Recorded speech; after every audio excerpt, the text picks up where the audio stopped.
Hi guys, today we're going to be talking about texture in photography. So we're learning about texture because we're starting to learn how to control light. So our words worth knowing is texture. So texture is the surface quality or three-dimensional qualities of a photograph that enables the eye to touch the subject. So we're taking something that is three-dimensional and trying to translate it into a flat two-dimensional artwork. So when we focus on texture, it adds visual interest and it helps break through the limitations of a 2D art form. So to create texture, you want to think about lighting. So the appearance of texture is very sensitive to the shifts in lighting.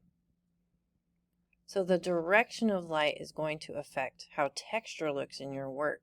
So you need to look at your subject pretty critically and then kind of take in mind where the shadows and the lights fall. So right now I have a light right here and I have a light right here. So the light right here coming from the side is going to highlight texture, any texture I have in my skin. So a front light, so if I put my light in the front, it's going to eliminate shadows, so all the shadows on my face are gone, and it decreases depth and texture. So if I'm trying to look really nice in a selfie, I'm going to want light that goes right from the front and flattens all the texture in my face, right? If you have a side light, it makes your subject stand out from the background, and it increases the 3D appearance because now it's modeling my face. So now I have a shadow, so it's making my face look three-dimensional. So this is the same thing for any subject. And then backlight, it softens the quality of light as the subject is mostly lit by a reflected light on the surface. And if you don't have any light coming from the front, you turn into a silhouette.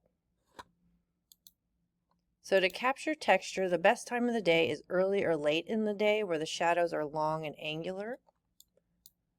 Lighting from the side emphasizes the texture, so just don't forget that. And then lighting from the front flattens texture. So as you're trying to create some texture images, really try to break down where your light is coming from. And then flattened texture can create a pattern, which isn't bad either. If you're looking to create patterns, try to find lighting that's from the front. So when you're out shooting, you can move the light yourself. So like I have my light right here that I can move around, or move your subject around if possible. If you're at a window, move your subject by the window so the light hits it at an angle. And then as we're emphasizing texture, I want you to use simplicity, or it's also known as filling the frame, because when you do that, it's going to add impact. We're zooming right in on that subject, so there's no question on what our subject is. It's excluding any unnecessary clutter. We're not going to have any dead space, and it enhances the details. So, and also don't just rely on those zoom lenses. Use your legs, use your body to move back and forth to kind of get your subject in the frame the way you want.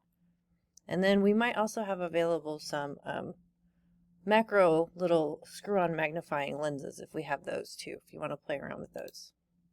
So your photo assignment is to create a series of 10 textures. So you're going to photograph 10 distinctly different textures. So I want different types. I don't want the same subject over and over. So I'm going to give you a checklist of suggestions and ideas, and then we'll have an assortment of things for you to photograph.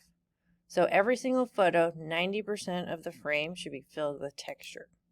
And then like I said, if possible, use a side light to emphasize the texture. And then here are just some examples from the past of texture.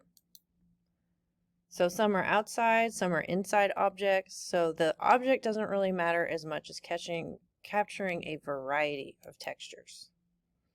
So that's one of my note sheets someone crumbled up. So nice little footprint in the sand. That one with the ketchup kind of gives me like a feel because it looks gross. The brick, so with the brick they used the light on the side to emphasize the texture. And then that is Thunder the buffalo with his fuzzy hair, even the side of a camera. So I want you guys to be creative. We'll go out and shoot as much as we need to, and I can't wait to see what you guys do. Thank you.